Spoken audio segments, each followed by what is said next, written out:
Yang subscribe masuk surga. Yang like dan komen cepat kaya.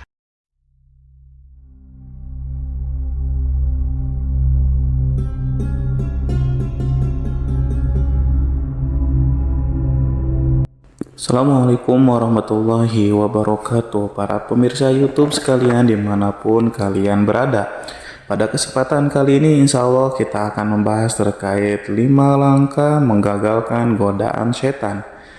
Para pemirsa YouTube sekalian, seperti yang kita ketahui bahwa setan itu adalah salah satu makhluk yang diciptakan oleh Allah untuk menguji manusia, menggagalkan dan selalu menghasut manusia supaya tidak berbuat kebaikan.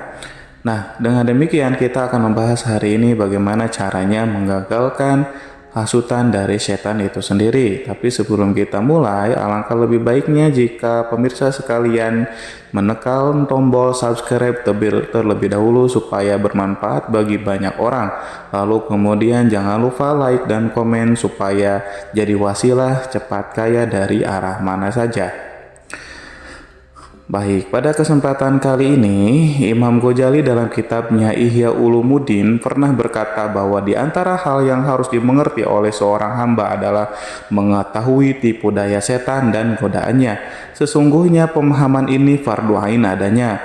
Hanya saja kebanyakan manusia tidak mau mengerti dan lebih suka disibukkan oleh pengetahuan-pengetahuan yang menjebak dirinya sendiri masuk ke dalam kubangan setan. Oleh karena itu, akutnya tipu daya setan, maka seorang hamba harus mengerti berbagai kiat mematahkan bujuk rayu setan.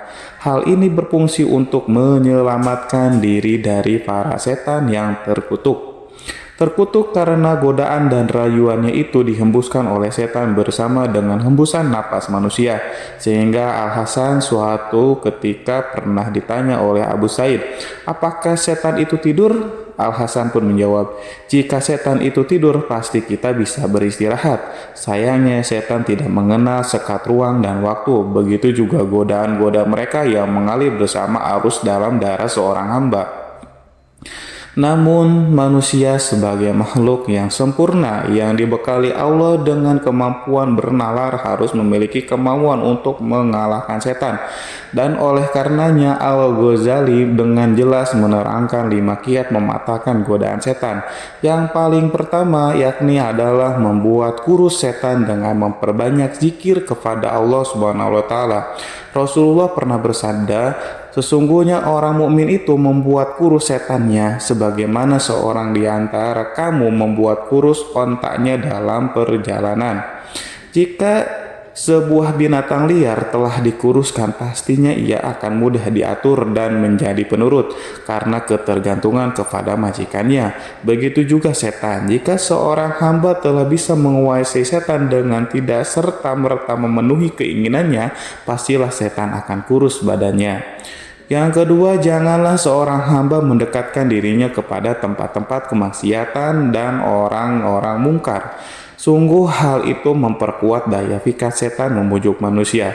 Rasulullah secara legoris menyatakan, barang siapa berputar-putar di sekitar tempat larangan, maka besar kemungkinan ia akan terjerembab ke dalamnya.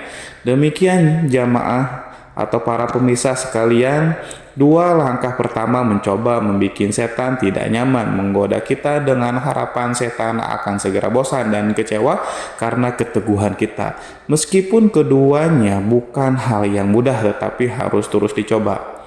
Dan yang ketiga, hendaknya seorang hamba selalu sadar bahwa sesungguhnya tujuan setan menggoda hanyalah ingin menjerumuskan kita ke lembah kenistaan dan kemadorotan abadi. Tidak ada godaan setan yang membawa pada kebermanfaatan. Sesungguhnya setan berbuat demikian karena setan ahli cuci tangan. Ibarat penjegal yang merasa puas jika korbannya jatuh tersungkur dan dia terkekeh dengan bangganya. Dalam surat Al-Hasyr ayat 16 Allah menerangkan, ketika dia berkata kepada manusia, kafirlah kamu, maka tatkala manusia itu telah kafir, maka ia berkata, sesungguhnya aku berlepas diri dari kamu. Para pemirsa sekalian, kemudian yang keempat, seorang hamba harus selalu ingat bahwa selain berusaha cuci tangan, setan juga bersifat pengecut. Ia menginginkan banyak teman dalam kesesatannya. Semakin banyak teman yang menemani dirinya dalam kesesatan, ia akan semakin puas. Karena sesungguhnya neraka Sa'ir itu sungguh luas. Dan karenanya setan menginginkan kawan untuk mengisinya. Demikian keterangan dari surat Al-A'raf ayat 16-17 menerangkan. Iblis menjawab, karena engkau telah menghukum saya tersesat, saya benar-benar akan menghalang-halangi mereka dari jalan engkau yang lurus. Kemudian yang akan mendatangi mereka dari muka dan dari belakang mereka, dari kanan dan dari kiri mereka, dan engkau tidak akan mendapati kebanyakan mereka bersyukur atau taat kepadamu. Dan kemudian yang terakhir kelima, guna mendukung keempat kiat tersebut, seorang hamba harus senantiasa dalam kondisi lapar, karena kondisi lapar akan mempermudah seseorang hamba dalam mengingat Allah.